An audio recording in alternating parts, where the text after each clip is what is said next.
آج لے کے آئے ہیں آپ کے لیے ایسی کہانی جو آپ کے روح کو کپا دے گی، ایک جنات کے پیار کی۔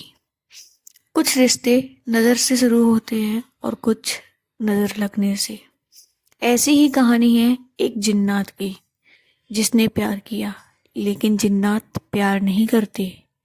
وہ لڑکی بہت سادھارن تھی، اس کا نام عائشہ تھا، لیکن ہر رات ٹھیک 3:03 پر جاگ جاتی، بنا کسی ڈراونے سپنے کے، بنا کسی آواز کے، بس اچانک آنکھ کھل جاتی۔ شروع میں اس کو لگا یہ بس تھکان ہے، کمرہ اندھیرے میں ڈوبا ہوتا، لیکن اندھیرا خالی نہیں لگتا، جیسے کوئی وہیں کھڑا ہو، سانس روکے۔ پہلی بار عائشہ نے خود کو سمجھایا، لیکن ہر رات ایک ہی چیز دوبارہ ہونا محض وہم نہیں ہوتا۔ ایک دن رات 3:03 پر اسے اپنے کان کے پاس کسی کی بہت دھیمی آواز سنائی دی، تو جاگ گئی۔ عائشہ کی چیخ نکل گئی، اس کا پورا شریر پسینے میں بھیگ گیا۔ اس نے بھاگ کر لائٹ جلائی اور دیکھا کمرے میں کوئی نہیں، کمرہ پورا خالی، لیکن بیڈ شیٹ بھیگی ہوئی تھی، کسی کے ہونے کا احساس دلا رہی تھی، جیسے کسی نے اس پر بیٹھ کر بہت دیر تک سانس لی ہو۔ اس رات کے بعد عائشہ بدلی رہنے لگی۔ وہ آئینے میں خود کو دیکھنے سے ڈرنے لگی، کیونکہ کئی بار آئینے میں خود کو وہ سوتا ہوا دیکھتی، جبکہ اصل میں وہ کھڑی ہوتی تھی۔ اس گھر میں وہ اکیلی نہیں تھی، کوئی تھا اس کے ساتھ۔ نام نہیں تھا اس کا، لیکن کہتے ہیں نا، جنات ناموں کے محتاج نہیں ہوتے۔ وہ عائشہ کو پہلے دن سے دیکھ رہا تھا، اس کے ڈر کو، اس کی اکیلے پن کو۔ جنات کو انسانوں میں ایک چیز سب سے زیادہ پسند آتی ہے، ان کی کمزوری۔ دھیرے دھیرے اس نے عائشہ کے سپنوں میں آنا شروع کیا۔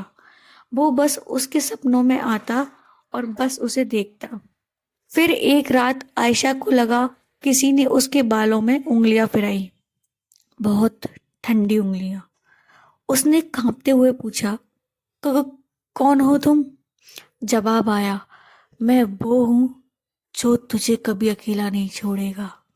اس رات جنات کو لگا شاید یہ پیار ہے، لیکن جنات کا پیار انسانوں جیسا نہیں ہوتا۔ اس حادثے کے بعد عائشہ بہت زیادہ ڈر گئی۔ اس نے گھر چھوڑنے کا فیصلہ کیا۔ اگلے دن اس نے بیگ پیک کیا اور دروازے کی طرف بڑھی کہ اس نے خود کو آئینے میں دیکھا۔ اسے لگا کہ اس کے پیچھے کوئی کھڑا ہے۔ اس کا پورا چہرہ نہیں تھا، بس آنکھیں گہری کالی جو اسی کو گھور رہی تھی غصے میں۔ اور تبھی آواز آئی، اگر تو گئی تو ادھوری رہ جائے گی۔ عائشہ رونے لگی، تم انسان نہیں ہو، کیا چاہتے ہو مجھ سے؟ مجھے جانے دو۔ تبھی جنات بولا، اور تو بھی اب انسان نہیں رہے گی۔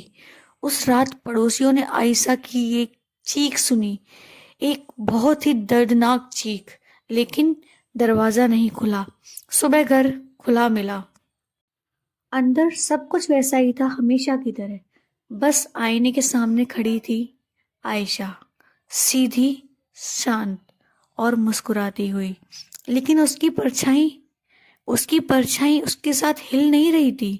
پولیس نے کہا شوق میں ہے شاید، لیکن سچائی کچھ اور تھی۔ عائشہ مری نہیں تھی، لیکن وہ زندہ بھی نہیں تھی۔ جنات نے اس کا جسم نہیں لیا تھا، اس نے اس کی جگہ لے لی تھی۔ اب عائشہ دن میں انسان بن کر جیتی اور رات